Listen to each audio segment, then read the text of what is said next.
27 years ago, one of the most profitable microbreweries in the United States was born, and since then, Dogfish Head Brewery has continued to grow into one of the most respected microbreweries. So much so that in 2019, it found a place in the Smithsonian's National Museum of American History. And as part of our celebration of a decade of DelmarvaLife, we go back to when we celebrated this latest accomplishment. The name of the restaurant is Dogfish Head Brewing's and Eats. 20 years ago, Dogfish Head founder Sam Calagione made brewing history.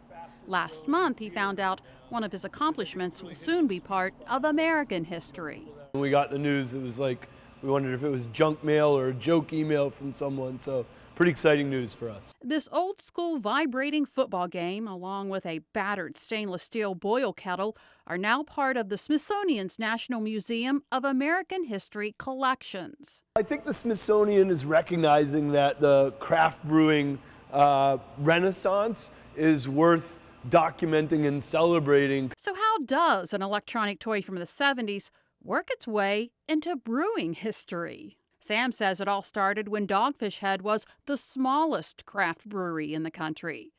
Traditionally, brewers add hops twice during the beer-making process, one big dose early in the boil for flavor and another bunch at the end for aroma.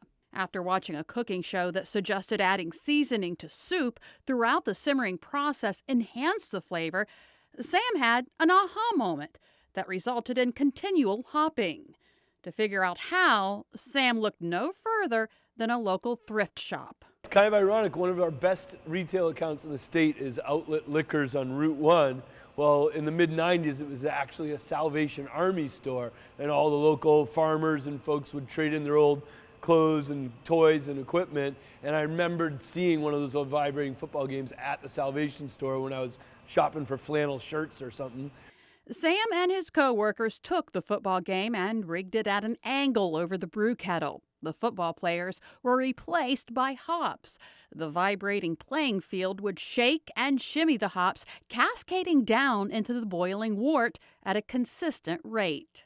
And it makes for a beer that's really, really hoppy without being crushingly bitter. An innovation that led to the creation of 60-minute and 90-minute IPAs. Unfortunately, the football rig only lasted 1 or 2 batches because Sam says the steam coming off the kettle ruined the electronics inside. Since then, there have been other, more sophisticated equipment to get the job done. But that little thrift store find will always have its place in American history. It's really humbling and inspiring to me, and I hope for all my coworkers, to think that our continual hopping invention is in the same permanent collection as the Wright brothers plane, the Apollo capsules.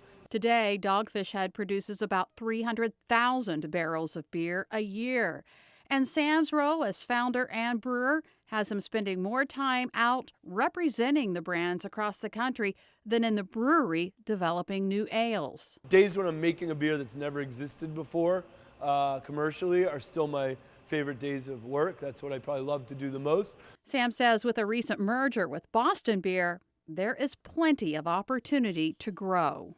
Now that we've merged, we're the largest independent American-owned craft brewery with brands that include Dogfish Head and Sam Adams and Truly Tonic and Angry Orchard Cider. So we now have this awesome, vibrant, diverse portfolio of strong high-end brands to bring out coast to coast and make us more relevant, frankly, nationally. And if you want to learn more about the history of Dogfish Head Brewing, Sam and Mariah Calagione wrote a book called The Dogfish Head Book, 26 Years of Off-Centered Adventures. And if you remember, Jimmy, it's 26 years because the 25th year fell during the pandemic. Oh, so they had to make it 20, so they which made it 26. falls right in line with being off-centered, doesn't it? Off-centered, exactly.